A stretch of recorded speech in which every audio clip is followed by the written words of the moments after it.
Hello viewers, if you are new to the channel, please hit the like and subscribe button and share it with your friends. Also, click on the bell icon so that you get the latest information about the videos that are uploaded. Hello students, welcome back to the new video. In this video, we are going to start chapter number 11, Transportation in Animals and Plants. In today's session, we will see the introduction of the chapter and also will discuss about the transportation in lower organisms. Students, do you know the meaning of the word transport? You must have heard about the different means of transport. So what does the word transport means? Transport means to carry the people or the things from one place to another. Then what is the meaning or why do we take this word transportation in animals and plants? Yes, you know that all living things, all living organisms need food, water and oxygen to survive. And you also know that how these things are taken into the body of various organisms. But these things must reach into the parts where they can be utilized in the proper way.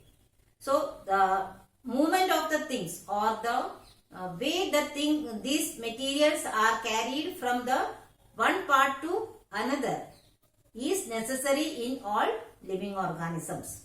That is why the transportation is a must in living organisms. So all living organisms need food, water and oxygen to survive. Organisms need to transport all these substances to various parts of their body. So, transportation or it is necessary to carry these materials from one part to another part.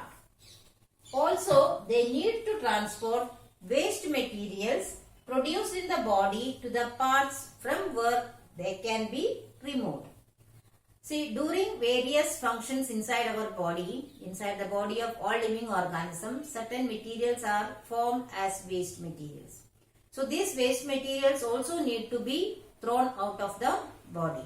So, from where these materials are produced, it has to be moved or transported to the part from where they can be removed. So, to take the materials necessary for the functioning of the body and also to remove the waste materials from the body or to the outside the body, transportation is necessary. So what we can say, substances taken into the body has to be moved from one place to another. So we call this function as transportation. And the system is called as transporting system. See, by transportation, nutrients and oxygen are made available to all parts of the body. If these substances are not transported to various parts, the body won't be able to survive. So, this paragraph explains the importance of transporting system. Nutrients and the oxygen are necessary for the survival of all the cells of the body of all living organisms. So, it is a must for every cells to get nutrients and oxygen. So, the transporting system make these substances available to the cells. Also, removal of waste material is necessary for the survival of living organism. As I told you, during the metabolic processes, waste materials are produced. That also has to be removed from the body. How does the process of transportation takes place in various organisms? See, in higher organisms like human beings, the transportation of substances are performed by a group of organs working together.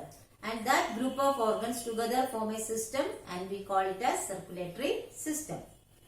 Now, does the transportation takes place in plants also? Yes. Plants absorb water and dissolved minerals from their roots and transport them to the leaves. We know that roots absorb water and minerals from the soil. So that is to be reached or that should reach into the leaves, then only they can perform the process of photosynthesis. in the same way, the food prepared by the leaves should reach to all parts of the plant. So, they transport food prepared in the leaves to different parts of the plant. It shows that transportation of various materials are very necessary for the plants also to survive. Now, let us see whether the transportation takes place in the lower organisms like a unicellular organism. Yes, the transportation takes place in their body also. The transportation of various substances takes place within the bodies of unicellular organisms and animals. In unicellular organisms such as amoeba, paramecium, etc., the transportation occurs within the single cell by the process of diffusion. You are familiar with the word diffusion. Okay, diffusion is the transfer of the things from one membrane to another membrane. We can say that from the higher concentration to the lower concentration.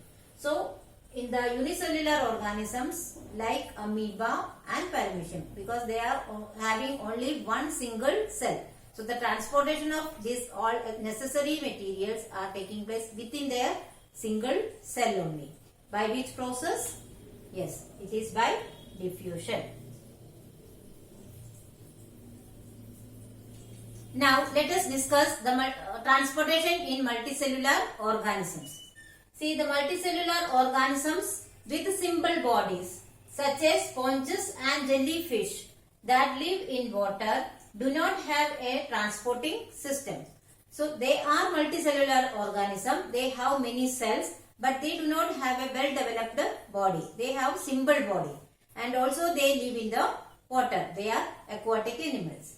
They do not have a transporting system, but transportation is a must. Then how do they perform the transportation?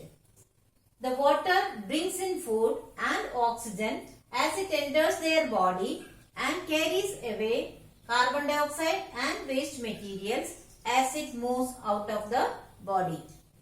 What does it mean? When water, they are aquatic animals, so water enters into the body. Along with the water, they take food and oxygen. It is absorbed, and when the water goes out of the body, it takes away carbon dioxide and other waste materials. So, in this way, the transportation is taking place in the organisms, multicellular organisms, but with simple bodies. Further, more complex organisms have well-developed transport systems to supply materials to their cells and remove waste products. So, when the complex organisms, when we discuss about that, we can see that they have well-developed transporting system. So, what does it shows? Different organisms have different way of transporting the materials depending on their body structure. In humans, the transport system is known as circulatory system, and in plants it is known as vascular system. You know that human beings are the well-developed organisms. So they have different systems. Well-developed organ systems are there for performing various functions. So in human beings, this transporting system is known as circulatory system.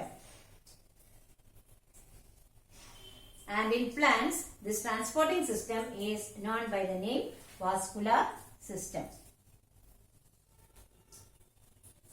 So in this chapter, we are going to study in detail about the circulatory system in human beings and vascular system in plants. So students, I hope you have understood the topics very well. But still, if you have any doubt, you can write in the comment section. I will surely try to solve it as early as possible. Here are some review questions. Please solve it in your notebook. Thank you.